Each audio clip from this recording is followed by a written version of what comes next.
very good afternoon to you, viewers. Welcome to join us in this edition of the 12 p.m. Balingwa newscast on Equinox Television. We begin the first part in French with you, Julien Beth Besai. Bonjour.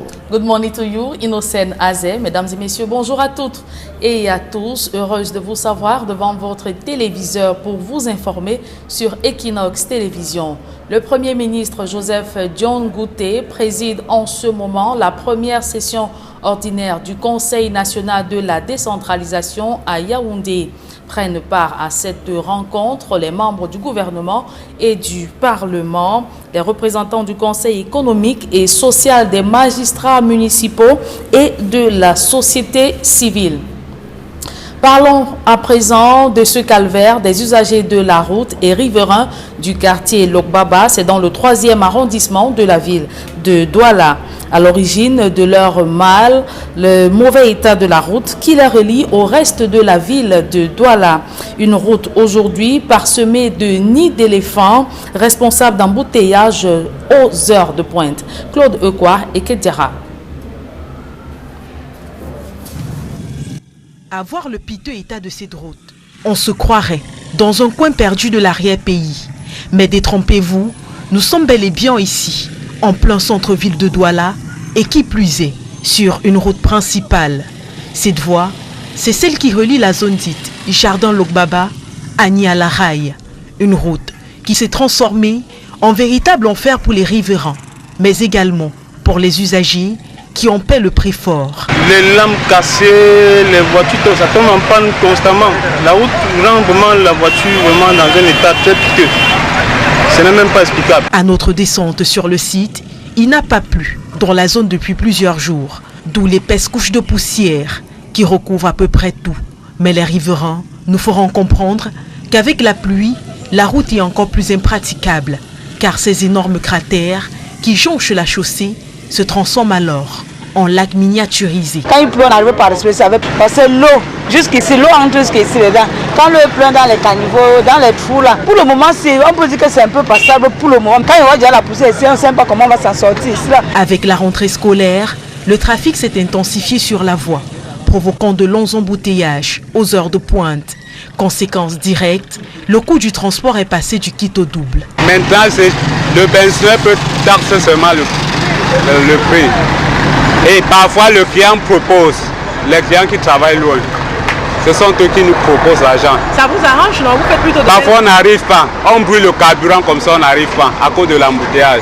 Il est à noter que cette voie dessert un hôpital de référence, à l'occurrence l'hôpital de district de Lokbaba.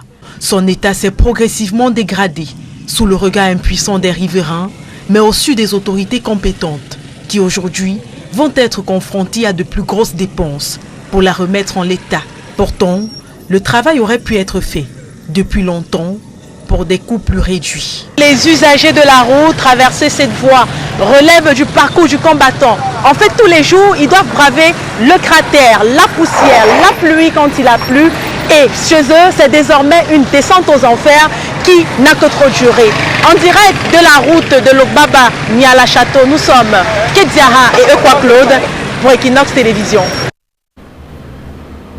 L'opération tribunal mort lancée par les avocats hier lundi se poursuit sur toute l'étendue du territoire national. Les avocats ne se sont pas rendus dans les tribunaux, respectant ainsi les résolutions prises le 31 août dernier par les membres du Conseil.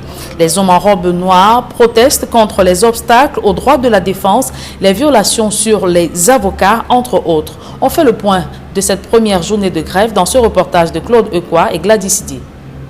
Le constat fait au tribunal de première instance Douala Ndokoti. L'opération tribunal mort est en marche. La grève des avocats est effective. Ils sont absents des salles d'audience. Pourtant, les justiciables ont fait le déplacement.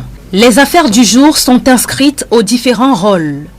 Juges, procureurs et greffiers sont présents. Les audiences sont en cours malgré l'absence des avocats. Les usagers, pour la plupart, disent ne pas être au courant de la grève. En l'absence de leur conseil, ils sont désemparés. suis venu passer hier audience aujourd'hui. Quand je suis arrivé au parquet là, je n'ai pas trouvé mon avocat. C'est ça qui me dérange. Je suis un peu dérangé. L'absence de mon avocat, je ne sais pas comment ça va se passer. Parce que celui qui connaît le fond du dossier. Mon dossier devait être vidé aujourd'hui. Je ne sais pas comment ça va se passer parce que mon avocat n'est pas là. Je n'étais pas au courant de la grève des avocats. C'est maintenant que je constate ça à cause de ça que mon avocat n'est pas venu au parquet. L'audience aura lieu parce que j'ai vu les affichages. Mon nom est sur le papier affiché. Les avocats que nous rencontrons dans leur cabinet sont déterminés à respecter à la lettre le mot d'ordre de boycott des tribunaux.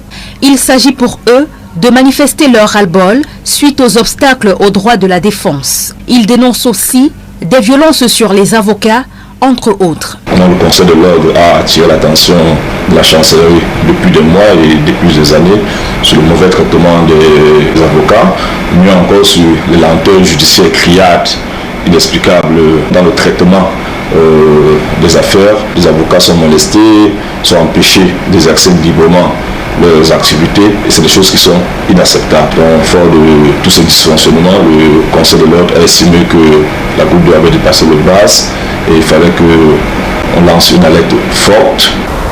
On a longtemps méprisé l'avocat, que ce soit dans les brigades ou dans les commissariats.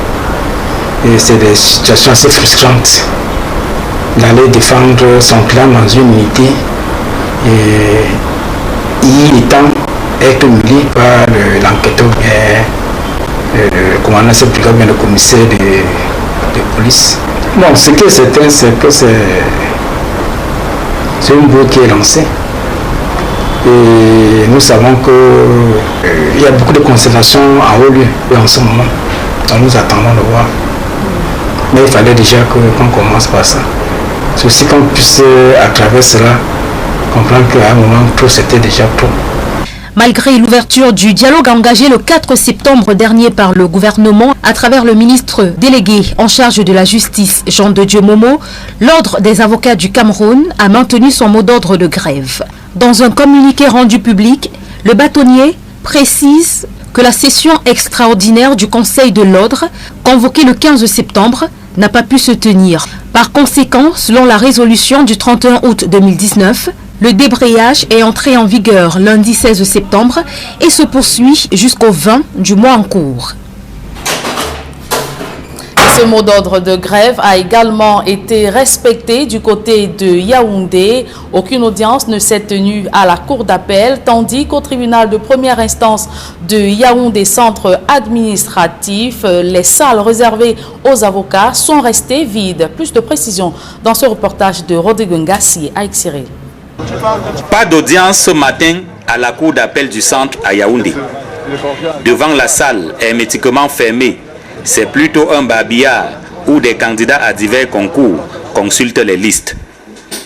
Tout à côté, au tribunal de première instance, centre administratif où quelques audiences se tiennent, la salle réservée aux avocats est pratiquement vide. Le mot d'ordre de suspension du port de la robe est respecté. Les avocats ont déserté les tribunaux. Ils travaillent pour la plupart dans leur cabinet. Quand le Conseil de l'ordre donne un mot d'ordre, nous sommes chargés de l'exécuter. Parce que ce sont des personnes qui ont été votées par nous-mêmes pour parler en nos lieux et places. Et quand ils portent en haut nos revendications, nous devons les suivre. C'est la raison pour laquelle nous avons suivi le mot d'ordre et que nous sommes dans nos cabinets aujourd'hui. Certains ont pris des congés, d'autres continuent à travailler, mais dans leur cabinet, on fait des consultations en cabinet, mais interdiction de passer par les justices ni de porter la robe. Au siège du Conseil de l'ordre, pas l'ombre d'un avocat non plus. De retour en cabinet, où la fameuse robe reste suspendue, nous apprenons qu'il compte poursuivre le mouvement jusqu'à obtenir satisfaction. Tout avocat qui fréquente le palais de justice doit être habillé en robe. C'est pour ça que vous avez certainement dû voir qu'au palais de justice ce matin, il n'y avait pas d'avocat. Pour la simple raison que nous ne pouvons pas fréquenter le palais de justice sans avoir mis notre signe distinctif, notre attribut qui est la robe. Parce que c'est un problème de corporation. Et nous sommes engagés et déterminés à poursuivre ce mot d'ordre jusqu'à ce que nos revendications trouvent une solution. Au palais de justice à Yaoundé, le mot d'ordre de suspension du port de la robe et de non-fréquentation des tribunaux est effectif. Les avocats protestent contre les abus dont ils sont souvent victimes dans l'exercice de leurs fonctions. Les avocats sont aujourd'hui torturés dans les unités parce qu'en fait... Un public reportage avant de refermer la première partie de ce journal. Des élèves de l'école publique de Bongen dans le département de l'Océan viennent de bénéficier des kits scolaires complets. C'est une initiative de l'association Enfants Espoir au Cameroun. Reportage.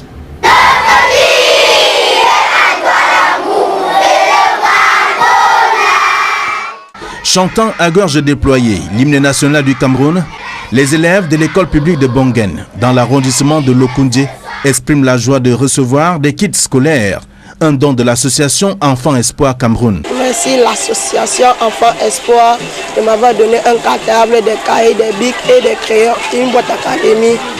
Et je remercie Madame Mélanie de ce qu'elle a fait pour moi cette année scolaire sans que mes parents ne dépensent de l'argent. Nos parents n'avaient pas aussi assez d'argent pour payer tous ces fournitures scolaires.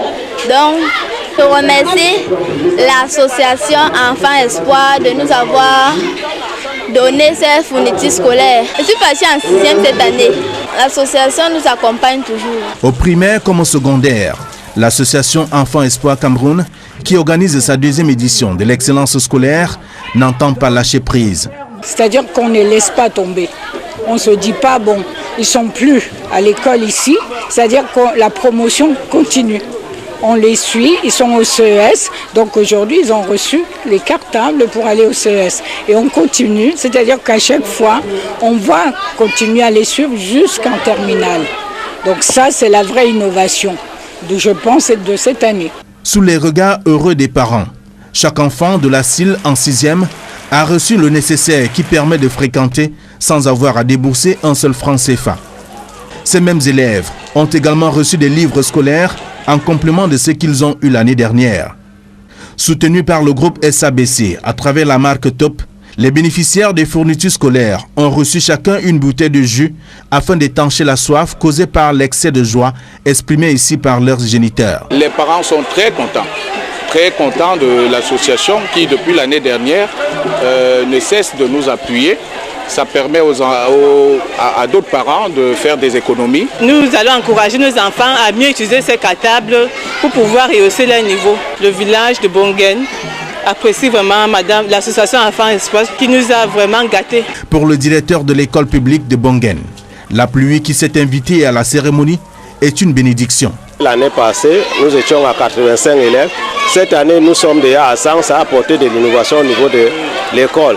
Ça permet que l'association ne s'arrête pas seulement au niveau primaire, mais ça continue jusqu'à soutenir les enfants en 6e et progressivement, ça pourra même aller jusqu'au cycle universitaire. Je remercie vraiment l'association Enfants Espoir. L'association Enfants Espoir Cameroun, dont les membres du bureau ont été présentés à cette occasion, a des objectifs bien précis. L'association a pour but l'aide au développement de villages au Cameroun. On a commencé par le village de Bongen parce que c'est le village natal de ma femme et qu'on vient là depuis plus de 30 ans. Donc le but c'est de récolter des fonds en France pour acheter des cartables complets pour les enfants. L'autorité traditionnelle présente à la 2e édition de l'excellence scolaire, prônée par l'association Enfants Espoir Cameroun, n'est pas restée insensible aux gestes de cœur. Quand il y a une association qui se distingue pour venir nous donner tout, pour un parent d'élèves qui parfois ont terminé les années scolaires avec un seul livre, maintenant on a tout un sac, tout un kit, vraiment. Je ne pourrais que dire merci. Nous sommes tellement comblés de joie, que ce soit les populations ou les apprenants, vraiment les mots nous manquent. Ce genre de geste de cœur était rare chez nous.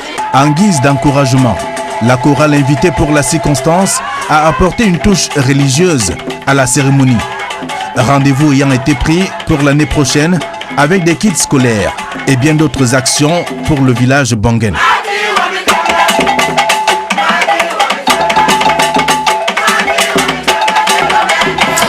Et ces pas de danse mettent un terme à la première partie de ce journal. À présent, la seconde, elle est en langue anglaise avec vous, Innocent Azé. Good day once again. Merci Julien, good day to you and to our viewers. Good afternoon, thanks for staying with us. The Prime Minister and Head of Government, Joseph John Gute, is currently chairing a meeting on decentralization with members of the Decentralization Board that's in the Star Building in the nation's political capital, Yaoundé. Many have questioned if this is a clear indication that the national dialogue announced by the President of the Republic, Paul Biya, will lay more emphasis on decentralization than other forms of the state suggested by opposition political party leaders, and also the root cause of the armed conflicts in Cameroon's two English-speaking regions as proposed by stakeholders. On to something else, the nationwide strike action organized by lawyers across Cameroon enters day 2 today. Court premises and sessions remain deserted. Yesterday, start of the strike, some court premises never opened. The case in point, the Ndokoti Court of First Instance in Douala, and our reporter Fomi Armstrong Sander pins the atmosphere. Yesterday, he says that some court sessions went on even without the presence of lawyers at the detriment of clients. His report. At the Ndokoti Court of First Instance in the city of Douala, the 5-day strike action called by lawyers across Cameroon is effective. Lawyers are absent in courtrooms whereas their clients are present. Court cases for the day are programs for hearing with judges, magistrates, court clerks and court registrars present. Court sessions have been opened even with the absence of lawyers, and most clients present say they were not aware of the strike action, and in the absence of their lawyers they are helpless. I came because I had a court hearing today, but my lawyer is absent. I am frustrated. I do not know what to do. It is my lawyer that has a better mastery of my court case. Men in black that we met in their offices say the strike action will be respected, and they are determined to do so in order to combat obstacles in the defense of their clients across Cameroon and ensure due respect for lawyers. The concerns and challenges of lawyers in Cameroon have long been channeled by the Bar Council to competent authorities across Cameroon, and we waited for a longer period without an adequate response, which pushed the Bar Council to take this measure. Lawyers have long been victims of humiliation in police as well as gendarmerie offices in Cameroon, and it is most frustrating that you who is called to defend a client is humiliated in front of your client. Despite the meeting between lawyers and Cameroon's minister delegates in the Ministry of Justice last September 4th, the Bar Council opted to move on with the strike action. In a release recently, the Bar Council president says a quorum could not be reached in an extraordinary meeting in the nation's political capital, Yaoundé, on September 15. Hence, nothing could be done to change the August 31st resolution of the Bar Council fixing the strike action for September 16 to September 20, 2019. Cameroonian women, via the voice of the civil society, think that the dialogue announced by the head of state, Paul Biya, should take into consideration the situation of women in the two English-speaking regions of Cameroon. It is advanced by women that the crisis in this region has left women vulnerable. Thus should be given a priority of place on the dialogue table. Hemini Luga reports. It's been a couple of years now that Cameroon has been warped in what today is termed the socio-political upheavals. Be it in the far north, southwest and northwest regions, serenity is presently of primordial quest by the population. From children who have today been victimized by the situation in the said regions, women who make a greater folk in those areas remain the most troubled. Activities have been at a standstill point, and as per women of the civil society, it's evident the situation of women in these regions is alarming. It is totally deplorable. The magnitude of loss, of trauma, of instability cannot just be overemphasized. Women have suffered a great deal in terms of the crisis generally, whether in the Northwest and the Southwest region. They have a narrative which is specific to them. Even much more serious are issues concerning women in Cameroon to be resolved. This explains why, though not specified in the recent presidential speech, women think it is essential not to undermine your situation in course of the upcoming inclusive dialogue. We are expecting that a women's perspective and a women's narratives to be mainstreamed into the decisions that will be arrived at the level of the dialogue table. We want to ensure that women's voices, even if they are not able to be generally seated on that table, their voices should be heard. We want to ensure that the women's, their real stories, their experiences, and what they're expecting out of the head of state and other stakeholders in peace should be addressed adequately. That's what we are trying to make sure that we go right down to the grassroots level to make sure that we have a bottom-top approach and that everybody's narrative is taken into perspective so that those who will be representing us are able to represent women as a whole. Working towards a better world for universal citizens, the goal hereby, this welfare actors also targets preventing violence meted on children and women, but above all to address in a subtle way issues of conflicts in Cameroon. The Minister of Secondary Education, Professor Nalova Lyonga, has hailed the efforts made by parents in Limbe and Fako division of the southwest region of the country to send their children to school for the 2019-2020 academic year despite the threats from separatist fighters. And the minister, after touring some educational establishments, equally urged the children to continue braving the odds and pursue their fundamental rights to education. Details with the Limbe Best correspondent Davison Maimo. The Minister of Secondary Education, Her Excellency Madame Nalova Lyonga, with the students, staff and community of GTHS Bakingili, are highly delighted to welcome you into our institution. We pray that you have a wonderful and memorable time with us.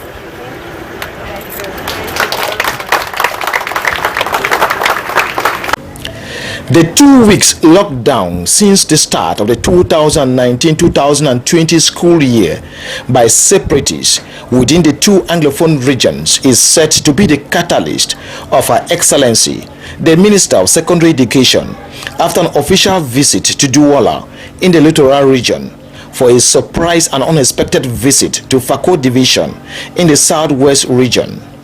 Nonetheless, after a visit to some of the major schools in Fako Division, in both the public and lay private, the minister was, however, satisfied with the turnout of both the teaching staffs and the students who have been braving the odds this far. Minister Nalova Lyonga of Secondary Education's surprise visit to Fako Division had a general focus, including security of the teaching staffs and the students, the new reforms in technical education, the introduction of security cameras in schools, encouraging words to teaching staffs, students and the parents, among other issues. The minister's first stop was at Government Technical College Manawa Bay at Bimbia in Limbe 3 subdivision, where she officially approved the site of the school. The relocation of GHS Mbonjo, given that the previous site is practically inaccessible during rainy season due to its flooded nature. The extension of land at Government Technical High School Bakingili, among others. The minister left Limbe, the headquarters of Fako Division in the southwest region, with some degree of satisfaction, given that schools were not totally shut down in Fako Division as proclaimed by separatists. And after her satisfactory tour, this is what the Minister of Secondary Education, Professor Nalova Lyonga, had to tell reporters. Take a listen. Now, I was really not intending to come to the southwest. As you know, I've been working in the littoral region, but it occurred to me that there are children here who are going to school. Now, I was so surprised to get to Seka and see whole classrooms all full. If you're outside, in fact, you will not know what is going on. At least one might say that that's a boarding school. But just imagine the joy also when I go to GBHS and seeing the children playing outside, You know, not only playing, not only being in class, but playing outside. And that's why I usually say that actually what happens to a community is what a community wants that should happen to them. If the community today does not want anybody from outside to determine their life, they will organize in such a way that that doesn't happen. But if they want to be ruled by people who are outside and who are telling them lies, things which they have had and they don't want others to have, then that is a problem. So I am praising the children. Young as they are, they understand the value of education. Special attention to technical education is that in this century, most of the jobs are in the technical side. You know, that is where you get the plumbers, that's where you get the engineers, that's where you get the electricians. You know, you have to go there. If you go and read letters, you will never go and put electricity in a house.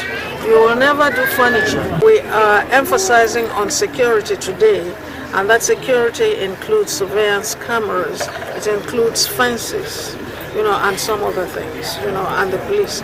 And I'm saying that schools should work very closely with the policemen, you know, but for them, where shall we be? We would not be able to do anything. Schools will not be able to start. You know, students, teachers, everybody should work, you know, hand in hand with the police. They have done a great job and they should continue to do the great job. And that's why we are trying to say, let us have the surveillance cameras. If we cannot build the fence right away, as I've always said, let us prioritize our needs so that we work within the budgets. Coming to the Southwest region, I thought it was important to come and encourage these young children who have come out to school. That was Professor Nalova Lyonga, Minister of Secondary Education, speaking there after her tour in Limbe, Fako Division, Southwest region of the country, in educational establishments. On to something else, it is the Matthias Week, and Cameroonians in the Seka, that's in the Nyong-Ankele division of the Central region of Cameroon, say their non-involvement in commemorative activities points to the fact that they know little or nothing about the said national heroes like Ruben Umnyobe. Expressing disappointments, they implore government to include these national heroes in academic programs so that they are remembered by future generations. Details in this report. It is the Matthias Week, as some politicians in the Seka in the Nyong-Ankele division of the Central region say. A week reserved for the honor of nationalists who died for the sake of Cameroon. Unfortunately, commemorations which started over the weekend have been timid. Timid because many, especially youths, do not know the actual history of the Matthias. According to them, no book or program talks about the national heroes like Ruben Umnyobe, Felix Mumier, and many others. I was not taught everything about Umnyobe in school.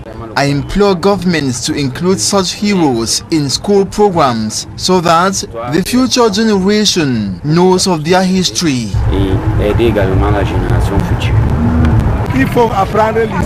Umnyobe's history should be taught in school and not that of foreigners. I have never known of Umnyobe but heard people talk about him. The Biya government has been accused for doing nothing for the remembrance of these nationalists. That the government should have even showed concern by constructing a monument in honor of Ruben Umnyobe, for instance. Militants of the Cameroon's People Union, UPC, regret the role of such a national hero in the history of Cameroon is completely neglected. They wish government of Cameroon sees into it that history of these Matthias are written and taught in schools. By so doing, the feeling of patriotism within Cameroonians will be revived. Des ouvrages qui seraient au programme pour que nos enfants apprennent qui était Umnyobe. Pourquoi ces gens-là sont morts pour la nation camerounaise. Ruben Umnyobe, highly hailed in Eseka, was an anti-colonialist Cameroonian leader slain by the French army on September 13, 1958, near his natal village of Bumnyebel. He created the UPC, which used armed struggle to obtain independence from French colonial rule. And that report ends this edition of the 12 p.m. bilingual newscast on Equinox Television. Thanks so much for watching. We take the rendezvous this time at 4 p.m. Julien Berg-Bissaya à 16h. Le rendez-vous est donc pris pour 16h. Innocène Azé, mesdames et messieurs, c'est ici que s'achève cette édition bilingue du journal. Merci de votre fidélité.